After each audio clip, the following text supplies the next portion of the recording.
चीज होती है। अगर किसी चीज को तुम पूरे मन से चाह लो, कहते हैं कि दुनिया में मन सबसे ज्यादा शक्तिशाली चीज होती है। अगर किसी चीज को तुम पूरे मन से चाह लो तो तुम उसे हासिल कर सकते हो। ये मैं नहीं कहता, ये सभी महापुरुषों का कहना है। लेकिन अगर ये सत्य है, ये सच है, तो जो हम अपने मन से चाहते हैं वो हमें हासिल क्यों नहीं होता है? भाई, कोई भी इंसान अपने मन में दुख तो नहीं चाहेगा, लेकिन वो रहता तो दुखी है। हर इंसान अपने मन से तो कामयाब होना चाहता है, खूब पैसा कमाना चाहता है, लेकिन फिर भी वो कामयाब नहीं होता। भला ऐसा दुनिया में कौन इंसान होगा जो अपने मन में ये चाहेगा कि मैं नाकामयाब रहूं या मैं पैसा ना कमाऊं? सोचने की बात है। तो इसमें दो चीजें निकल के सामने आती हैं। या तो वो महापुरुष गलत थे जिन्होंने ये बात बोली कि मन से चाही हुई चीज हासिल हो जाती है, या फिर हम गलत हैं।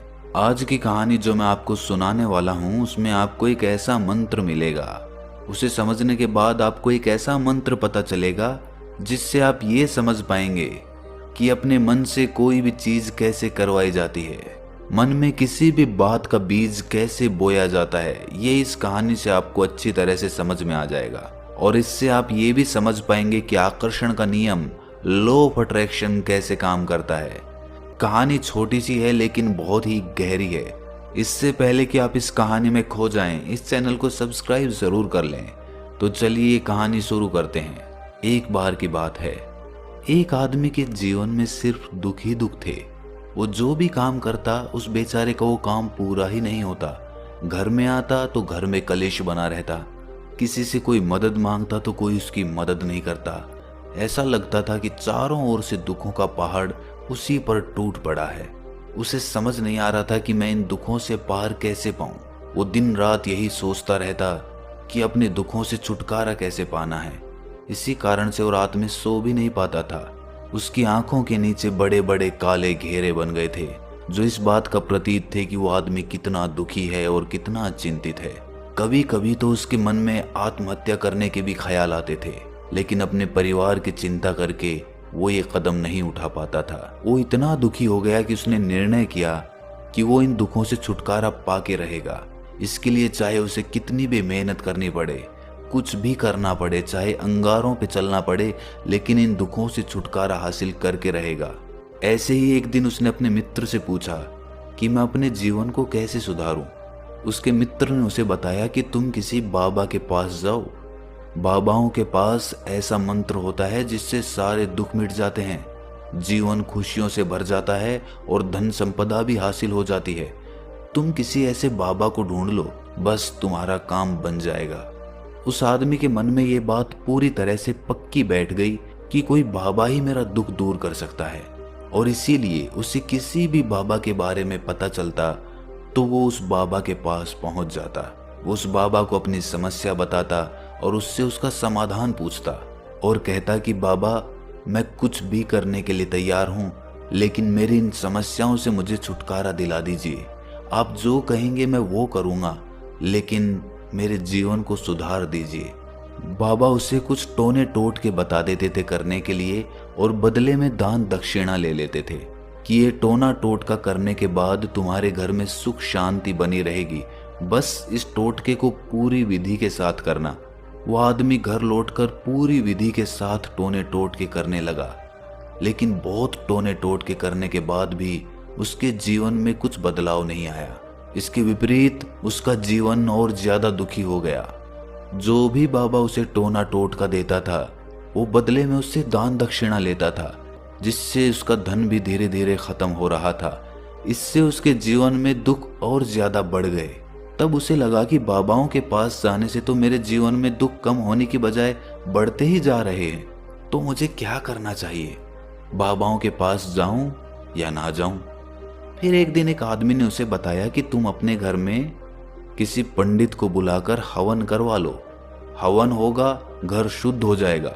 कोई भी बुरी ऊर्जा होगी घर में तो वो घर से बाहर चली जाएगी। किसी पंडित को बुलाकर पूरे विधि विधानों से मंत्रोच्चारण कराओ और हवन कराओ, जिससे घर में सुख शांति आए। उस आदमी के मन में ये बात बैठ गई और उसने एक पंडित को अपने घर पर बुलाकर हवन करवा दिया। हवन अच्छी तरह से संपन्न हुआ। बदले में पंडित ने भी अच्छी दान दक्षिणा ली और उसके बाद वो वहां से विदा हो गया।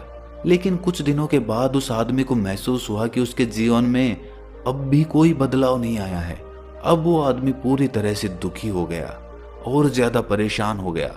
अब तो उसे लगने लगा था कि मेरे जीवन में से दुख कभी खत्म ही नहीं होंगे, और यही सोच सोच कर उस आदमी का बुरा हाल हो गया था।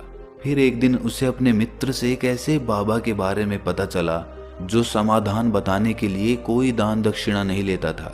उस आदमी को लगा कि ये बाबा दूसरे बाबाओं की तरह नहीं हो सकता, क्योंकि ये दान दक्षिणा तो लेता ही नहीं, और अगर दान दक्षिणा नहीं लेता तो ये सच में कोई सिद्ध बाबा होगा। और यही सोचकर वो उस बाबा के पास पहुंच जाता है। जब वो आदमी वहां पर पहुंचता है तो वो बाबा ध्यान में बैठे हुए थे। ये देखकर वो आदमी वहीं पर चुपचाप बैठकर ध्यान से बाहर आने का उनका इंतजार करने लगा। थोड़ी देर बाद बाबा ने आंखें खोली तो सामने एक दुखी और परेशान युवक को बैठे देखा। वो उसकी आंखों के नीचे काले घेरे देखते ही समझ गया कि ये आदमी अपने जीवन से कितना परेशान है। उसे संबोधित करते हुए बाबा ने पूछा कि बच्चा, क्या चाहते हो? बाबा के पास क्या लेने आए हो? उस आदमी ने कहा कि बाबा, 4 रीजंस कि क्यों हमें रिच डैड पुअर डैड को जरूर सुनना चाहिए। नंबर 1, आप कमाते तो हो, लेकिन फिर मैं अपने जीवन से बहुत परेशान हूं। मैंने इन दुखों को दूर करने के लिए बहुत सारे रास्ते अपनाए। हर वो तरकीब करके देखी जो किसी बाबा ने मुझे बताई। हर वो काम किया जो किसी भी इंसान ने मुझसे करने को कहा, लेकिन मेरे जीवन में दुखों में कोई कमी नहीं आई। बाबा, इसके विपरीत मेरे जीवन में दुखों में बढ़ोतरी हो गई। मुझे समझ नहीं आ रहा है कि मैं क्या करूं। कभी कभी तो मैं आत्महत्या करने की सोचता हूं, लेकिन अपने परिवार की सोच कर मैं ये कदम नहीं उठा पाता। मैंने आपके बारे में बहुत सुना है बाबा, और मैं बहुत उम्मीद के साथ आपके पास आया हूं।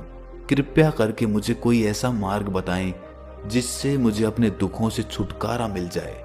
मैं अपने दुखों से छुटकारा पाने के लिए कुछ भी करने को तैयार हूं।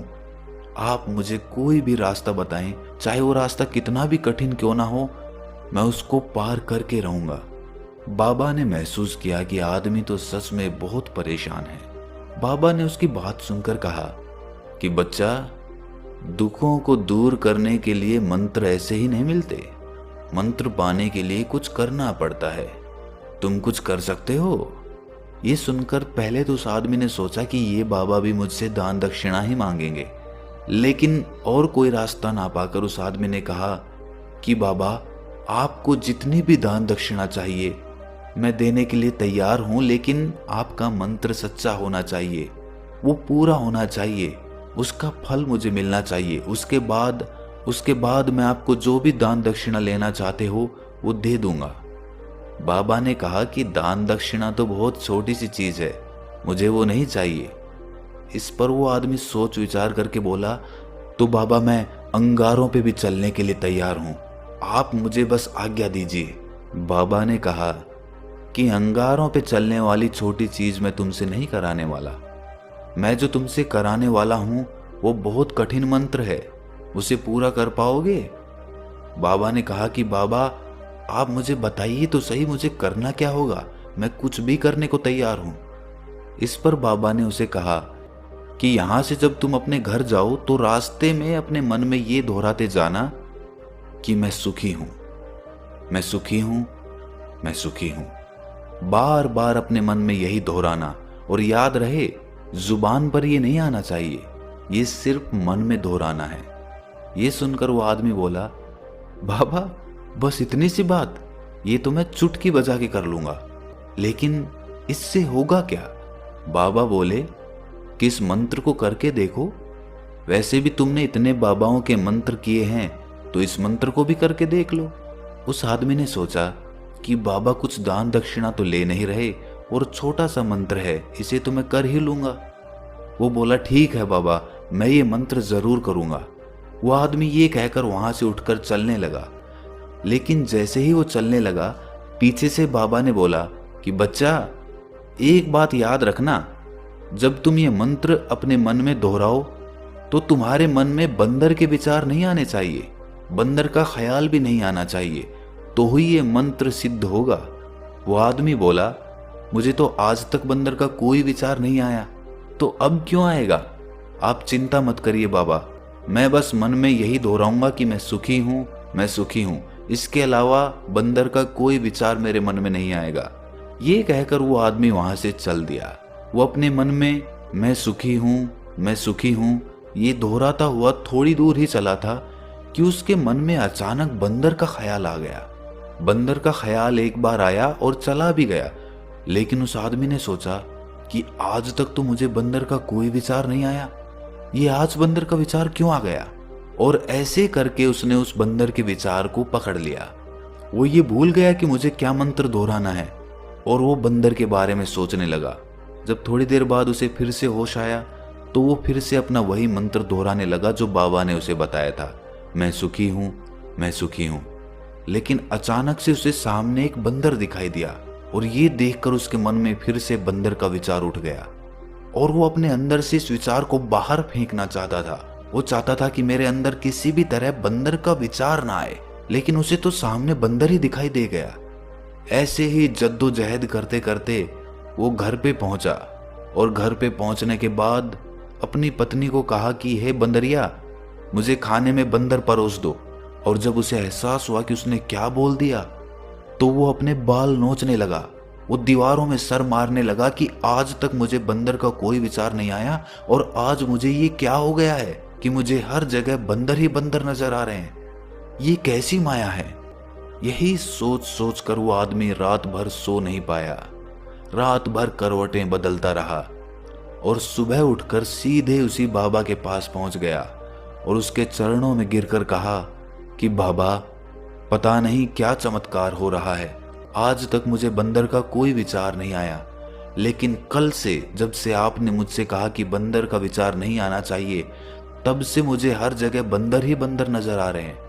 उस आदमी ने कहा कि बाबा, मुझे तो आपके पीछे पेड़ पर बैठा हुआ बंदर भी केले खाता हुआ दिखाई दे रहा है, ये हो क्या रहा है बाबा? ये सुनकर बाबा हंसने लगे। बच्चा, मन का जाल एक ऐसा जाल है जिसे समझ पाना इतना आसान नहीं है। बंदर तो तुम्हारे रास्ते में पहले भी आते थे। जब तुम मेरे पास आए थे तो इन्हीं पेड़ों पे ये बंदर घूम रहे थे, लेकिन तब तुम्हारे ध्यान में ये बंदर नहीं था, तब तुम्हारे ध्यान में सिर्फ अपने दुख थे। इसके बाद बाबा ने उसे बताया कि बच्चा, हम जिस चीज से भी दूर भागना चाहते हैं वही चीज हमारे मन में बहुत गहरे में प्रविष्ट हो जाती है, वो हमारे अंतर मन में समा जाती है। असल में हम जिस चीज से भी छुटकारा पाना चाहते हैं उससे छुटकारा इसीलिए पाना चाहते हैं कि वो हमारे साथ बहुत गहरे से जुड़ी हुई है, और हम जितना ही उससे छुटकारा पाना चाहते हैं वो उतनी ही गहरी हमारे मन में बैठती चली जाती है और आखिरकार वो हमारे अंतर मन में छा जाती है। ऊपर से तो हम चाहते हैं सुखी होना कि मैं सुखी हूँ, सुखी हूँ, हमारे होंठ भी यही बोलते रहते हैं, लेकिन हमारे मन में दुख समाये होते हैं। हमारे विचारों में, हमारे मन में हमें दुख ही दुख दिखाई देते हैं। इसीलिए अपनी जुबान से बार बार ये बोलने से कि मैं सुखी हूँ, मैं सुखी हूँ, हम सुखी नहीं होंगे जब तक ये मंत्र हमारे अंतर मन में प्रविष्ट नहीं होगा। इस पर उस आदमी ने पूछा कि बाबा, लेकिन ये मंत्र हमारे अंतर मन में प्रविष्ट कैसे होगा? ये सुनकर बाबा ने कहा कि बच्चा, अपने दुखों से लड़ना बंद कर दो। जब तक तुम अपने दुखों को दूर करने की सोचते रहोगे तब तक वो दुख तुमसे चिपके रहेंगे, तब तक वो दुख तुम्हारे अंतर मन पर अपना राज जमाए बैठे रहेंगे। और जिस दिन तुम उन दुखों के बारे में सोचना ही छोड़ दोगे, उन दुखों से छुटकारा ही नहीं पाना चाहोगे, उसी दिन से तुम्हारी जिंदगी से दुख गायब हो जाएंगे। क्योंकि किसी भी चीज से छुटकारा पाने के लिए हमें उस चीज के बारे में सोचना पड़ता है, और हम जितना ही उस चीज के बारे में सोचते हैं वो उतनी ही गहरी हमारे मन में प्रविष्ट होती चली जाती है। हम अधिकतर समय दुखों के बारे में ही सोचते हैं। हम यही सोचते हैं कि हमारे जीवन में दुख है और हमें इससे छुटकारा पाना है। इसी वजह से बार बार सोचने से वो दुख हमारे अंतर मन में प्रविष्ट हो जाते हैं और हमें एहसास भी नहीं होता। इसीलिए अगर तुम दुखों से छुटकारा पाना चाहते हो तो दुखों से छुटकारा पाने के बारे में सोचना छोड़ दो, तुम्हें दुखों से छुटकारा मिल जाएगा। अक्सर आदमी धूम्रपान छोड़ना चाहता है, शराब छोड़ना चाहता है, सुबह अपने आप से ये वादा करता है कि मैं कोई भी गलत काम नहीं करूंगा, लेकिन शाम को जब लौटता है तो नशे में चूर होकर लौटता है। ऐसा क्यों होता है कि जो हम सोच रहे हैं वो पूरा कर ही नहीं पा रहे हैं? असल में हम उस चीज को बहुत ज्यादा तवज्जो दे रहे हैं, उस चीज को बहुत ज्यादा अहमियत दे रहे हैं। जब भी हम उस चीज को छोड़ने के बारे में सोचते हैं तो हम उसकी इम्पोर्टेंस यानी कि विशेषता और ज्यादा बढ़ा देते हैं। हमारा मन उस चीज के बारे में जितना ज्यादा सोचेगा, शराब या धूम्रपान छोड़ने के बारे में जितना ज्यादा सोचेगा, हमारा मन उतना ही उस चीज के पीछे ज्यादा भागेगा। हमें उस चीज से लड़ना नहीं है, बल्कि बिना सोचे गुजर जाना है। और अगर इस मंत्र को हम समझ लेते हैं तो हम अपने जीवन में जो भी पाना चाहते हैं उसे अपने अंतर मन में डाल सकते हैं। और एक बार वो लक्ष्य हमारे अंतर मन में बैठ जाता है तो फिर सफलता पाने में कोई समस्या नहीं आती, कोई दिक्कत नहीं आती। तो दोस्तों, कैसी लगी आपको ये कहानी कमेंट सेक्शन में ज़रूर बताएं, और अच्छी लगी तो इस चैनल को सब्सक्राइब करना ना भूलें। तो मिलते हैं अगली कहानी में, तब तक के लिए अपना ख्याल रखें।